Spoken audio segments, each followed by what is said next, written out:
नमस्कार, आप हैं बिहार संवाददाता के साथ और मैं हूं मनोज चतुर्वेदी।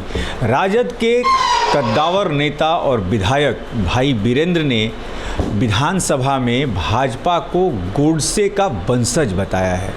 विधानसभा में इस बात को लेकर राजनीतिक परिदृश्य जो है बहुत ही गर्माहट के साथ महसूस किया जा सकता है। हमारे साथ बीजेपी के एमएलसी हैं कुमार संजय सिंह, जो रोहतास और कैमूर के क्षेत्र से आते हैं।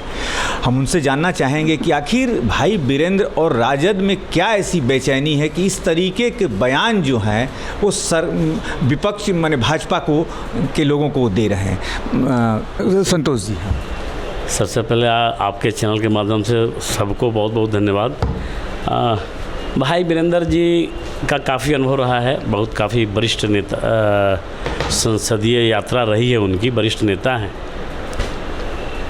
और उनको एक बात और बता देनी चाहिए, आपकी चैनल के माध्यम से मैं उनसे प्रश्न करता हूँ कि भाई नाथूराम गोडसे अगर भाजपा के उपज है तो टुकड़े टुकड़े जो गैंग हैं, जैसे पीएफआई हुआ और कई राष्ट्र विरोधी ताकतें हैं जो इनके साथ रहते हैं, इनके नेता अपने रिश्तेदार भी बताए थे। इनके अध्यक्ष जी जगदानंद सिंह ने कहा था कि वो पाकिस्तान में और इंडिया एक था, उस समय उसका रिलेटिव कोई चला गया होगा तो बात किए होंगे, हो सकता है उनके नज़र में। हमको लगा कि वो पीएफआई के प्रवक्ता जैसा काम कर रहे हैं। तो टुकड़े टुकड़े गैंग उपज इनको बता देना चाहिए। रही बात भारतीय जनता पार्टी की, तो भारतीय जनता पार्टी का विजन बताने की ज़रूरत नहीं है, पूरा विश्व समझ गया है। ये पूरा विश्व जानता है कि एक अकेले नरेंद्र मोदी और भारतीय जनता पार्टी है जो इस देश की प्रवृत्ति है और इस देश की जो प्रकृति है उसके अनुसार विश्व का विश्वगुरु बना सकेंगे, अन्यथा कोई पार्टी नहीं बनाएगी। दूसरी बात है, प्रधानमंत्री नरेंद्र भाई मोदी जी की जो योजना चली है 7 सालों में 8 सालों में, ये योजना गरीब कल्याणकारी योजना और गरीब जिसको कई तरह से परोसा जा रहा है, कभी कभी रामचरितमानस तो कभी क्या तो कभी क्या, ये सभी लोग अपना नेता नरेंद्र भाई मोदी को मान लिए हैं। फ्री अनाज मिला, गैस मिला और लाइट 24 आवर रहा है। घर गांव में 4 लेन बन गया बिहार में। बिहार छोटा दिख रहा है, जहां 5 घंटे लगता था वो अब 3 घंटे की दूरी पूरी कर रहे हैं हम लोग।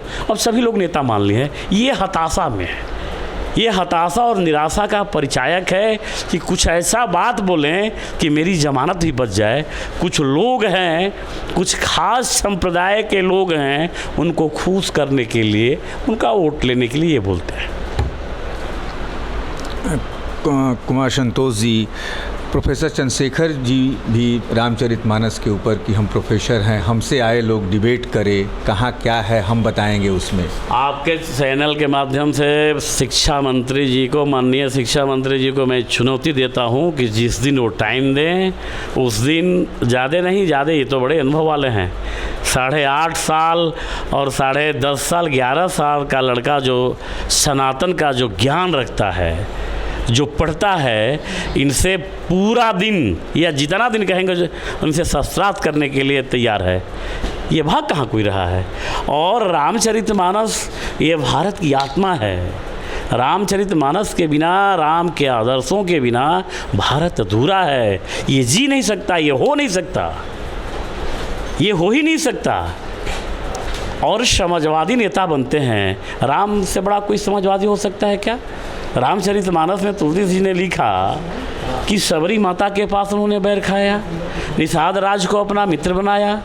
और एक प्रसंग में कहा गया कि बन नर बानर संगत भयो कैसे, तो प्रभु ने कहा कि ये सब और वसुधैव कुटुंबकम वाले लोग हैं और ये मेरा आदर्श रहा है जो रामचरितमानस है, इसको कैसे छोड़ सकते हैं हम लोग। और दूसरी बात, रामचरितमानस और राम के आदर्शों के बिना समाज और राष्ट्र का कल्याण भी नहीं हो सकता है। और बताया गया है कि राजा को कैसा होना चाहिए, राजा को त्याग का करना चाहिए। जैसे अभी तो इन लोगों को तो पता नहीं है। अब तेजस्वी जी बेचारे इतने ही दिन में 625 करोड़ के मालिक हो गए। किसी को कमाते कमाते किसी में पूरा जीवन बीत जाता है, ख़त्म हो जाता है। 625 करोड़ के नेता हो गए हैं।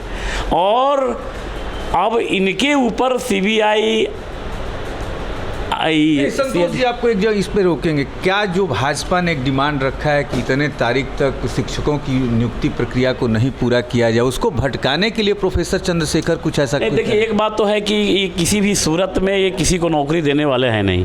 नियुक्ति का एक ठेंगा दिखाते हुए नियुक्ति का एक लॉलीपॉप देते हैं। बेरोजगारों को ये लॉलीपॉप दे के काम करेंगे। कितना दिन झूठ चलेगा यार? इस बिहार में बिहारी इतना बुर्बक, बिहार के लोग इतना बुर्बक नहीं रह गए हैं कि चंद्रशेखर जैसे लोग एक नौकरी का लॉलीपॉप देके और बिहार का वोट ले लेंगे। बिहार के लोग अब भारतीय जनता पार्टी के प्रधानमंत्री आदरणीय नरेंद्र भाई मोदी को नेता मान लिया है लोग। और आपके चैनल के माध्यम से चैलेंज मैं कर रहा हूँ, कहाँ से नौकरी देंगे? कहाँ से नौकरी क्रिएट हो जाएगी? कहाँ से पैसा आएगा? क्या रिव्यू जनरेशन का क्या व्यवस्था है बिहार में? आपने रिव्यू जनरेशन के लिए क्या किया है बिहार में? कहाँ से पैसा आएगा? शिक्षक को वेतन कहाँ से मिलेगा? इन्होंने तो कहा था भाई संतोष जी कि अपने विधायकों की सैलरी रोक के नौकरी देंगे। देखिए, उनकी देखिए मानसिक संतुलन खराब हो गई है। वो विधायक की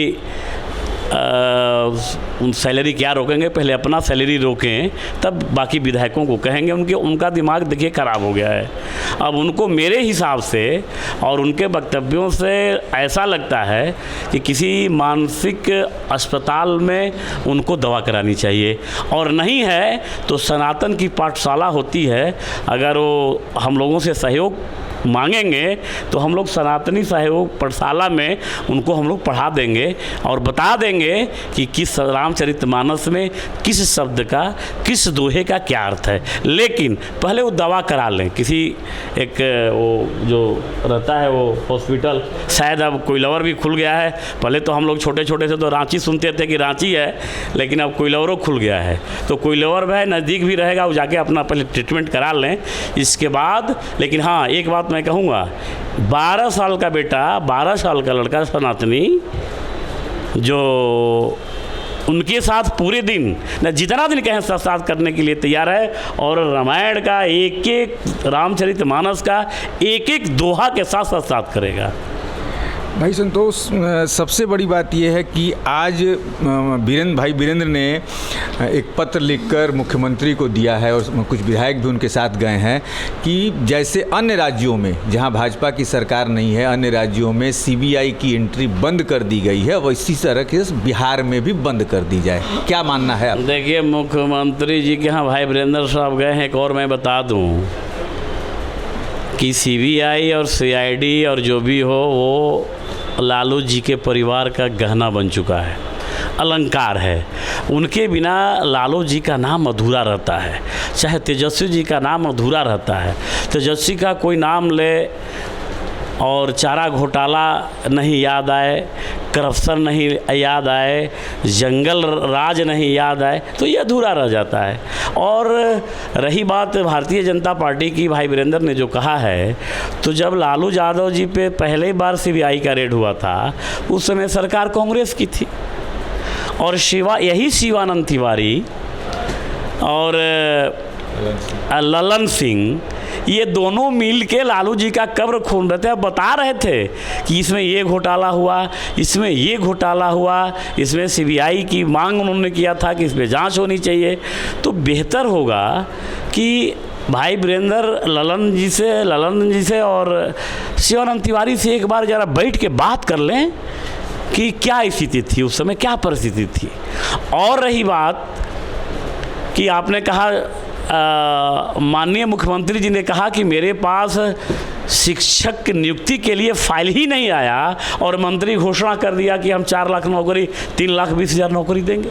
ये बड़ा हास्यास्पद। ऐसे भारतीय लोकतंत्र में, देश आज़ाद के 75 साल में, और अपने मंत्री परिषद का कोई मंत्री घोषणा कर दे 3,20,000, और कैबिनेट में वो चिट्ठी तक नहीं गया। माननीय मुख्यमंत्री जी का यह बयान है, ये मेरा नहीं है। नीतीश कुमार जी ने कहा कि भाई मेरे यहाँ तो कोई डीड आया ही नहीं कि मैं उस पर साइन कर दूं कि नहीं 3,20,000 नौकरी कहाँ कहाँ दे रहे हैं। इतना दोनों में कंट्राडिक्शन है, मुख्यमंत्री में मंत्री, आप तो सोच लीजिए तो उसको क्या कहिएगा। ये तो फाइनल हो गया कि मुख्य शिक्षा मंत्री का दिमाग खराब है, और दिमाग खराब है, अगर ज़्यादा नहीं खराब तो थोड़ा बहुत तो ज़रूर खराब है।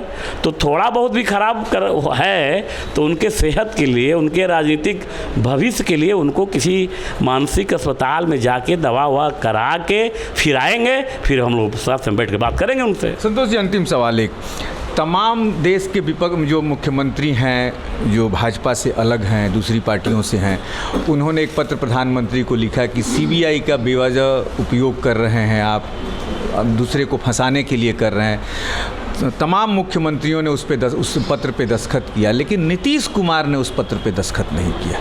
क्या कारण हो सकता है? कहीं वो भाजपा को भी साध रहे हैं क्या फिर से? देखिए, इस विषय पे इस टीका टिप्पणी हम नहीं करेंगे, चूँकि मेरे पार्टी में अधिकृत प्रवक्ता हैं, उस विषय पे वो बोलेंगे कि मुख्यमंत्री जी ने साइन क्यों नहीं किया। लेकिन आप सभी जिम्मेवार लोग हैं, आप देश के चौथे स्तंभ हैं। कॉन्स्टिट्यूशन जब बना था, भारतीय संविधान जब बना था, उसमें सीबीआई का और सीआईडी का स्वतंत्र इकाई है और उसको जांच करने का पूरा अधिकार है। और हमें तो लगता है कि होना भी चाहिए। इसलिए होना चाहिए कि कोई नौकरशाह, कोई नेता अगर भटक जाए, अपने रास्ते से भटक जाए, समाज और प्रजा के कल्याण के बिना दूसरा काम करने लगे, तो ये सब स्वतंत्र इकाई है, अपना काम करेगी, एक निष्पक्ष रूप से नया समाज रहेगा, कोई करप्शन की तरफ नहीं जाएगा। ये तो होना चाहिए और सबके लिए ज़रूरी है।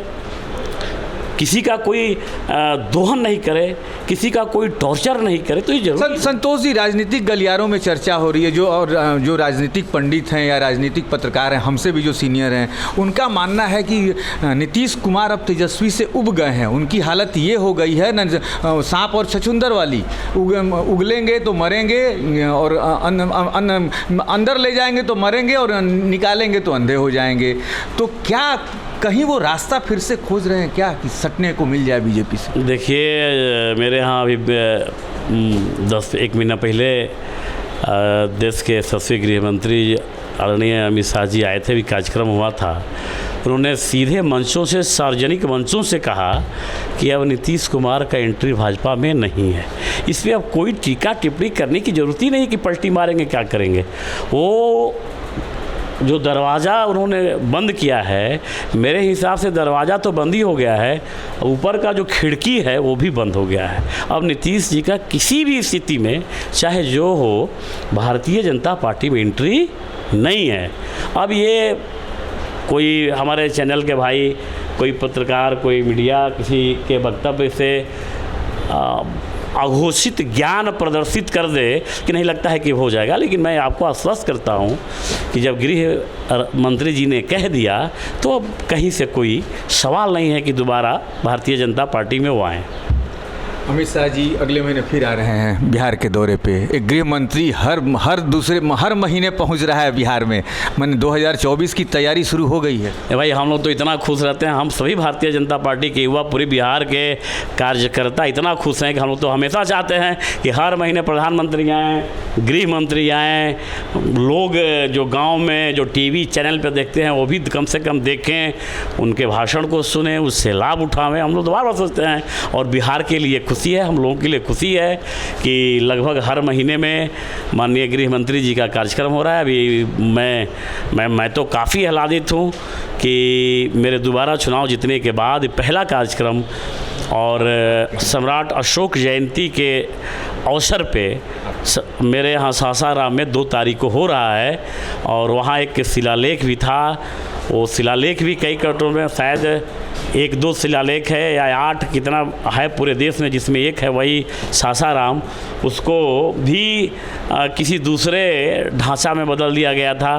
फिर बड़ी हम लोग हल्ला उल्ला किए तो सम्राट भैया के नेतृत्व में, माननीय प्रतिपक्ष के नेता आदरणीय सम्राट चौधरी के नेतृत्व में एक कार्यक्रम हुआ। उसके बाद उसका शिलापट खुला, हम लोग देख सके नहीं सम्राट जी का शिलालेख है। और उसी अवसर पे माननीय गृह मंत्री जी का कार्यक्रम है और अपना आगे का प्रयोजन, सभी लोगों का एक मार्गदर्शन, पार्टी आगे कैसे काम करे, इसके लिए कार्यक्रम है। तो खुशी है सब में कि भाई होना चाहिए, एक मार्गदर्शक मंडल का मार्गदर्शन मिलना चाहिए। तो ये थे कुमार संतोष सिंह, भाजपा के एमएलसी सासाराम और कैमूर के क्षेत्र से, और प्रोफेसर चंद्रशेखर और भाई वीरेंद्र के सवालों का जवाब जिस तरीके से इन्होंने दिया वो काबिले तारीफ़ था। अब ये देखना है कि इस खबर को देखने के बाद क्या उन लोगों के तरफ से कोई प्रतिक्रिया आती है या नहीं, उस पर भी हमारी नज़र बनी रहेगी। आप बने रहिए संवाददाता बिहार के साथ।